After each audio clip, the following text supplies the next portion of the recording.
Hello students, welcome back to my channel let's learn with Megha. I believe आपने previous video ज़रूर देखा होगा and आपको समझ आया होगा कि what economics is all about. Now as we are starting macro economics, so we will begin with the topic how macro economics comes as a separate branch.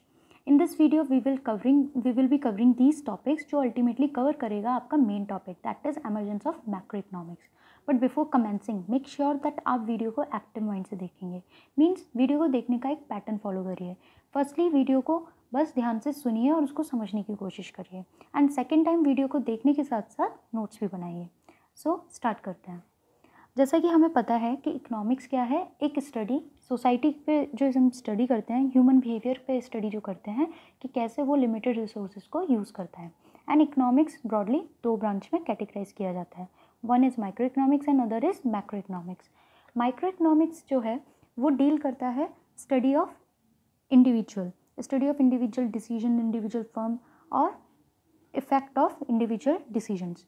But on the other hand macro economics क्या analyse करता है, जो भी decision country level पे या government level पे बनाए जाते हैं उन डिसीजंस को अगर एनालाइज किया जाता है तो वो मैक्रो इकोनॉमिक्स में किया जाता है। तो माइक्रो इकोनॉमिक्स हमारा एक नैरो व्यू है, नैरो कॉन्सेप्ट है एंड मैक्रो इकोनॉमिक्स एक ब्रॉडर कॉन्सेप्ट है, right. So I know this topic has been already covered in class 11th, but still ये आपकी क्लास 12th में भी है और आपको ये अच्छे से पता होना चाहिए, क्योंकि ये मैं मानूंगी कि क्लास 11th में है तो ऑब्वियसली ये आपके लिए एक one of the easiest topic में से एक रहा है। और ये अगर आपका डिफरेंस आता भी है कभी भी क्वेश्चन पेपर में तो आपको कभी भी प्रॉब्लम नहीं होनी चाहिए। So let us see in this table what comes in micro economics and what comes in macro economics. Micro economics में अगर हम बात करें तो इंडिविजुअल लेवल पे बात करते हैं। मींस अगर हम इंडिविजुअल लेवल पे कि किसी फर्म के बारे में बात करें, किसी हाउस होल्ड के बारे में बात करें या फिर कंज्यूमर बिहेवियर के बारे में बात करें या किसी प्रोडक्शन यूनिट के बारे में बात कर रहे हैं, तो ये सब क्या है, ये एक इंडिविजुअल स्टडी है। तो ये सब किस में आती है, माइक्रो इकोनॉमिक्स में। ऑन दी अदर हैंड अगर हम मैक्रो इकोनॉमिक्स की बात करते हैं तो ये ओवरऑल नेशन की बात करती है, ओवरऑल इकोनॉमी की जो भी चीज़ें एनालाइज करनी है वो मैक्रो इकोनॉमिक्स में आती है। जैसे कि ओवरऑल इकोनॉमी की income, that is national income, या फिर ओवरऑल इकोनॉमी की aggregate demand, aggregate supply, productive capacity of economy, या एम्प्लॉयमेंट लेवल और unemployment level of the economy. So ये सब क्या है, ये माइक्रो और मैक्रो इकोनॉमिक्स को एक दूसरे से डिफ़र करता है। बट एक चीज़ हमेशा याद रखना, वैसे तो ये डिफरेंट ब्रांच है, ये आपको अलग अलग अपीयर होंगी, लेकिन ये दोनों ब्रांच इंटरडिपेंडेंट है, right. So now the question arises, who traced macro economics first. Means somewhere it is saying कि फाउंडर ऑफ मैक्रो इकोनॉमिक्स कौन था, right. So founder of macro economics के नाम से अगर हम कभी भी बात करते हैं तो हमारा जो सबसे मेन नाम जो आता है वो आता है J.M. कीन्स का, जॉन मेनार्ड कीन्स। और उनकी बुक का जो उन्होंने पब्लिश की थी ग्रेट डिप्रेशन के बाद, the general theory of employment, interest and money, right, in 1936 ये बुक उन्होंने पब्लिश करवाई थी। तो पहले हम एक छोटी सी स्टोरी जान लेते हैं। आई ट्राई कि वो स्टोरी आपको एक शॉर्ट वे में बताऊं, लेकिन जितनी भी चीज़ मैं बता रही हूँ वो सब फैक्ट्स हैं, तो आप ध्यान से सुनते हुए चलिएगा। और ये भी ध्यान रखिए कि आप जितना इसको स्टोरी वे में लेंगे तो आप ज़्यादा इसको माइंड में फिक्स कर पाएंगे, राइट। सो जैसा कि हम बात करते हैं पहले कि जब मैक्रो इकोनॉमिक्स नहीं थी तो उससे पहले क्या सिस्टम चल रहा था। तो पहले था क्लासिकल स्कूल ऑफ थॉट को फॉलो किया जाता था। मींस कि जो हमारा बिफोर कीन्स जो हमारा एक आइडियोलॉजी फॉलो की जाती थी, वो ये मानी जाती थी आइडियोलॉजी कि जितने भी लेबर्स हैं जो भी काम करने के लिए तैयार हैं तो उनको एम्प्लॉयमेंट अपने आप मिल जाएगा। जितनी भी फैक्ट्रीज़ हैं वो सब फैक्ट्रीज़ अपनी फुल कैपेसिटी पे वर्क करेंगी।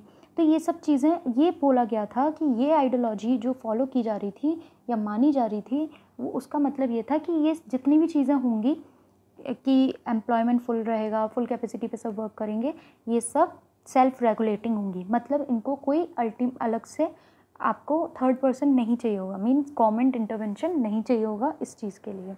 ये सब अपने आप सेल्फ रेगुलेटिंग हो रहा होगा, ठीक है।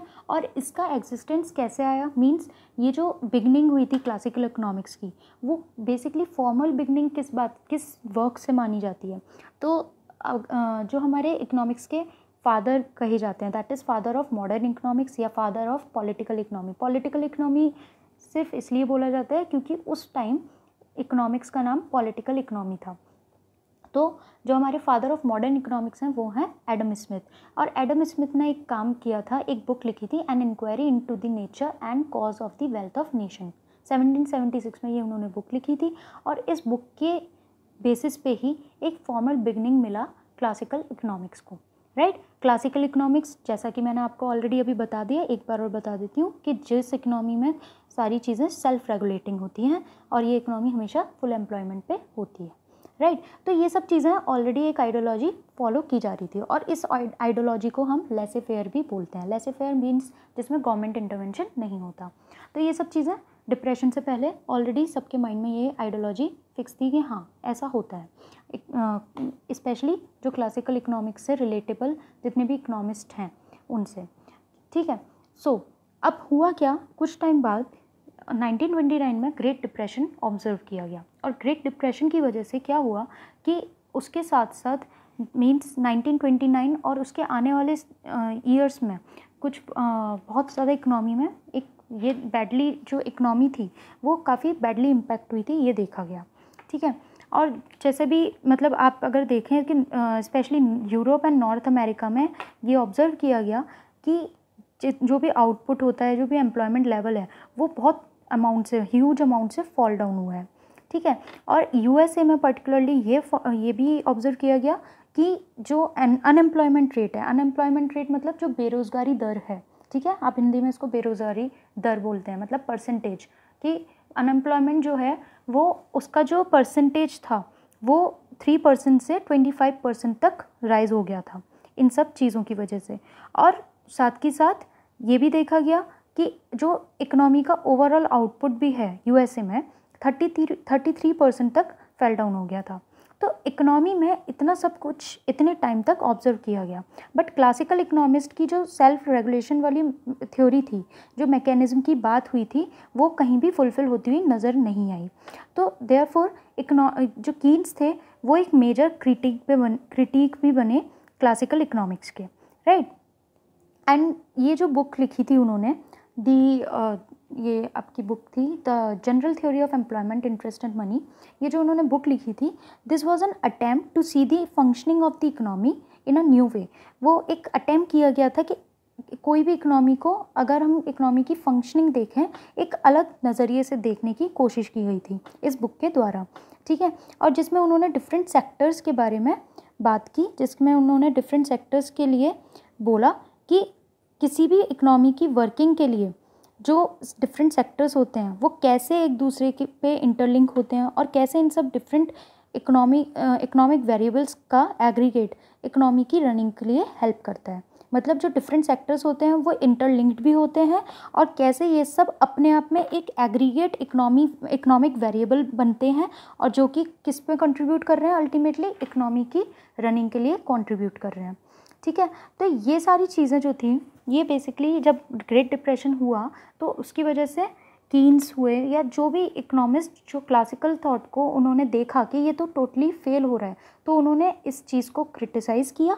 और साथ ही साथ स्पेशली कीन्स का नाम आता है कि उन्होंने एक बुक लिखी और उस बुक के ज़रिए उन्होंने ये बताने की कोशिश की कि कोई सिर्फ पर्टिकुलर सेक्टर के ऊपर आप नहीं बात कर सकते, इनफैक्ट आपको मैक्रो इकोनॉमिक्स मतलब एक ओवरऑल इकोनॉमिक वेरिएबल्स को देखना होगा कि कैसे वो एक दूसरे से इंटरलिंक करते हैं और किस तरह से वो ओवरऑल इकोनॉमी की वर्किंग के लिए भी कंट्रीब्यूट करते हैं।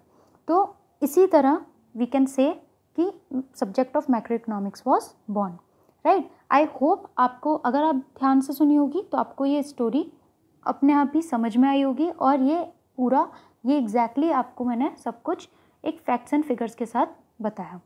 सो वन मोर थिंग, जो मैक्रो इकोनॉमिक्स है वो इकोनॉमी को एक 4 सेक्टर्स के कॉम्बिनेशन के साथ दिखती है। मतलब मैक्रो इकोनॉमिक्स जो है it sees an economy as a combination of 4 sectors. मतलब इसके व्यू पॉइंट से अगर हम देखें, मैक्रो इकोनॉमिक के व्यू पॉइंट से देखें, उसके परसेप्शन से देखें, तो कोई भी इकोनॉमी 4 सेक्टर्स के कॉम्बिनेशन से बनती है and those combination can be concluded as firms plus household plus government plus external sector. In 4 major sectors, ये जो 4 मेजर सेक्टर्स हैं, ये macro economic point of view से माने जाते हैं। और जो मैक्रो इकोनॉमिक पॉलिसीज़ होती हैं उनका उनके पीछे का कोई की ऑब्जेक्टिव क्या होता है? उनके पीछे का ऑब्जेक्टिव ये होता है कि जो भी मार्केट में प्राइस स्टेबिलिटी है वो एक मतलब मार्केट में जो भी प्राइस चल रहा है वो एक स्टेबल फॉर्म में रहे। नेशन की जो जीडीपी है वो भी एक सस्टेनेबल ग्रोथ उसके थ्रू मतलब नेशन की जीडीपी की सस्टेनेबल ग्रोथ देखने को मिले, और अनएम्प्लॉयमेंट रेट हमेशा कंट्रोल में रहे और एम्प्लॉयमेंट रेट भी एक अच्छे रेट से बढ़े। प्लस एक्सपोर्ट और इंपोर्ट की भी अगर बात करें तो इसमें हम क्या यहाँ पे बात करें कि मैक्रो इकोनॉमिक पॉलिसीज़ के पीछे जो ऑब्जेक्टिव रहता है उसकी, तो मैक्रो इकोनॉमिक का ये भी रहता है कि अगर एक्सपोर्ट और इंपोर्ट की बात कर रहे हैं तो इंपोर्ट जो है कोई भी कंपनी कोई भी कंट्री की जो भी इकनॉमी होती हैं, कोई भी इकनॉमी होती है या कंट्री कह सकते हैं हम, वो हमेशा यही प्रेफर करती हैं या हमेशा उनका अगर वेलफेयर होता है तो वो इस बेस पे भी होता है कि इंपोर्ट कंपैरेटिवली कम होने चाहिए और एक्सपोर्ट कंपैरेटिवली ज़्यादा होने चाहिए उस पर्टिकुलर कंट्री का। ठीक है, सो ये सब चीज़ें तो हमारी मैक्रो इकोनॉमिक की ऑब्जेक्टिव के बारे में बताया मैंने आपको। बट अगर हम ये बात करें कि 4 मेजर सेक्टर्स कौन से हैं macro economic point of view से, तो वो firms, household, government and external sector है। Right, so this was it. I hope आपको बहुत अच्छे से समझ में आया होगा। अगर आपने मेरे अकॉर्डिंग मेरे इंस्ट्रक्शन को फॉलो करते हुए आपने चीज़ों को देखा है, समझा है और नोट डाउन भी किया है तो आपको ये टॉपिक बहुत अच्छे से समझ में आया होगा। So thank you for today. Please like, share and subscribe my channel अगर आपको पसंद आया वीडियो तो। Thank you.